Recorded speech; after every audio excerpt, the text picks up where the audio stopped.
Date limite pour formuler vos vœux, je le répète, jeudi 11 mars à 23h59.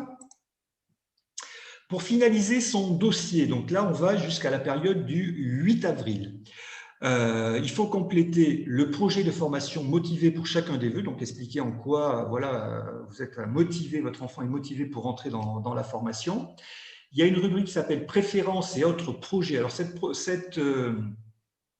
rubrique est intéressante en fait par rapport à… Alors, elle n'est pas connue de l'établissement, des établissements qui vont être sollicités. Elle permet à une commission qui s'appelle la commission d'accès à l'enseignement supérieur, pour des élèves qui n'auraient eu aucun vœu positif, de pouvoir leur faire des propositions, en fait. Donc là, l'idée, c'est que l'élève marque exactement ce qu'il veut faire, parce que parfois, sur les dossiers, sur le nombre de vœux, ça peut partir, en tout cas, vu de l'extérieur, un peu dans tous les sens, mais en réalité, il peut y avoir une cohérence.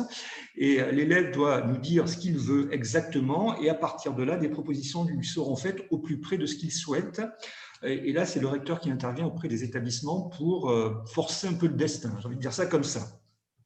Donc, des pièces complémentaires peuvent être demandées par les formations, en plus de ce qui est habituellement demandé. Vous avez une rubrique activités et centres d'intérêt qui est aussi importante à signaler. Elle sera d'ailleurs visée par les écoles, par exemple du secteur social et autres. D'ailleurs, je crois qu'elle n'est pas facultative. Il y a une petite erreur sur mon diaporama. Je crois qu'elle n'est pas facultative. Hein. Activité centre d'intérêt, c'est tout l'engagement que vous pouvez avoir, que votre enfant a pu avoir au sein de l'établissement, en dehors de l'établissement. Il pratique une activité sportive, une activité culturelle particulière, etc. C'est essayer de mettre en avant les atouts de votre enfant, et ça lui permettra de pouvoir plus facilement accéder à certaines formations, s'il a fait un stage, par exemple, etc. Au niveau, voilà, je vais en parler de la préférence et autres projets. Là, c'était pour aider les élèves qui n'auraient rien eu au mois de juin. Je vais en parler. Activités et centres d'intérêt, je viens d'en parler aussi. S'il a travaillé l'été, il pratique une activité. Donc ça, c'est quelque chose de vraiment, vraiment important à renseigner. Hein. C'est en plus des bulletins ou à côté des bulletins, eh ben, on en sait un petit peu plus de la personnalité du jeune qui souhaite rentrer dans la formation. Et des fois, ça vient contrebalancer d'ailleurs un peu des résultats qui pourraient être moyens parce que voilà, il y a un engagement très particulier, etc. Donc, c'est mettre en avant ces expériences et ces atouts. Pour deux types de formations, il sera demandé, alors ça sera noté dans le dossier Parcoursup, et votre enfant ne pourra pas valider le vœu tant que le dossier, le questionnaire ne sera pas passé et mis dans le répertoire. Ça sera un fichier PDF. C'est un questionnaire qui porte sur deux types de licences, la licence de droit et les licences de sciences. Donc, il y a un lien dans Parcoursup qui va vous amener sur Terminal 2020-2021. Il y a un questionnaire à passer. Ce questionnaire, vous allez le récupérer.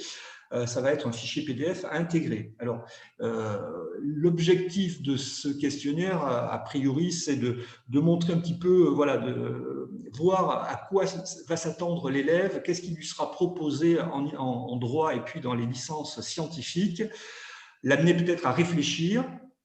Il n'a pas vocation à être sélectif au sens où l'université ne le visera pas, hein, ce document-là. Il ne va pas regarder combien l'élève a reçu. C'est simplement pour peut-être imposer une contrainte supplémentaire pour pas que ça soit un vœu qui soit fait au hasard, en fait. Donc pas connu et n'a pas d'impact sur je suis pris, je suis pas pris dans la formation. Mais par contre, obligation de le remplir, ce questionnaire.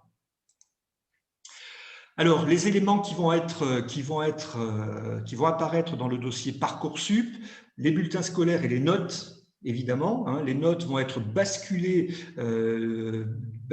donc de l'établissement du lycée Madame de Staël vers donc c'est Pronote, je crois, qui est utilisé au lycée Madame de Staël vont être basculées sur le dossier Parcoursup. Donc, regardez effectivement que les notes sont les bonnes, en fait, hein, parce que parfois, il peut y avoir des décalages de lignes, il peut y avoir des choses particulières. Donc, regardez bien, notamment pour ceux qui auraient pu changer d'établissement. Donc, vraiment quelque chose à regarder. Donc, signalez-le au secrétariat du lycée. Il y aura évidemment les notes de français, voilà, du bac. Alors, l'an dernier, le bac de français ne s'est pas passé de manière traditionnelle, c'était du contrôle continu. Les bulletins de terminale, du premier et du second trimestre. Vous ne pourrez pas valider le dossier tant que les notes ne seront pas redescendues, mais là, ça ne vous appartient pas, c'est le lycée qui va faire ça. Et puis, parce que en fait, vos enfants finalement sont les premiers à sortir du nouveau bac, en fait, avec des spécialités, etc. Donc, les notes de spécialité apparaîtront dans le dossier Parcoursup. Alors, ces enseignements de spécialité, hein, c'est un petit peu en ce moment la question, est-ce qu'ils vont être passés ou pas passés? Donc, normalement, c'est les 15, 16 et 17 mars de mémoire. Donc, il faut s'y préparer, à la passation de ces spécialités, parce qu'elles vont apparaître en tout cas sur le dossier Parcoursup. Voilà, donc les saisies, ce n'est pas vous qui les réalisez, évidemment, c'est un basculement de notes. Il y a également dans le dossier Parcoursup qui va transiter vers l'enseignement supérieur, cette fiche avenir qui est renseignée au cours du conseil de classe par le professeur principal. Alors, elle porte cette fiche à venir sur les notes de l'élève, en fait, de vos enfants. Elle doit donner une indication sur le niveau de la classe, sur la position de l'élève dans la classe, voilà, pour mieux connaître un petit peu le niveau de la classe et le niveau de l'élève. Les appréciations de l'enseignant, du professeur principal sur compétences transversales, l'autonomie, ce qu'il est en mesure de suivre, etc. Et puis surtout, l'avis du chef d'établissement par rapport à chaque vœu qui a été formulé par vos enfants. Alors, il faut voir ça de manière, les enseignants, l'équipe du lycée a beaucoup de bienveillance par rapport à ça, donc il ne faut pas être forcément inquiet sur cette fiche à venir.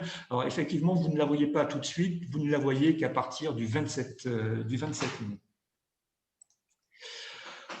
Alors ça, je ne vous en parle pas, mais ça ne vous concerne pas parce que vous n'êtes pas dans une filière, un lycée qui propose des filières, des bacs professionnels, mais j'en parlerai un petit peu tout à l'heure parce que ça a quand même un impact sur la façon d'être pris dans certaines formations. Donc ça, c'est une fiche récapitulative de tout ce qu'on va trouver dans votre dossier à destination des formations supérieures. Date limite pour compléter votre dossier et confirmer vos vœux, donc ça je l'ai redit, mais je le redis encore une fois, le 8 avril, hein,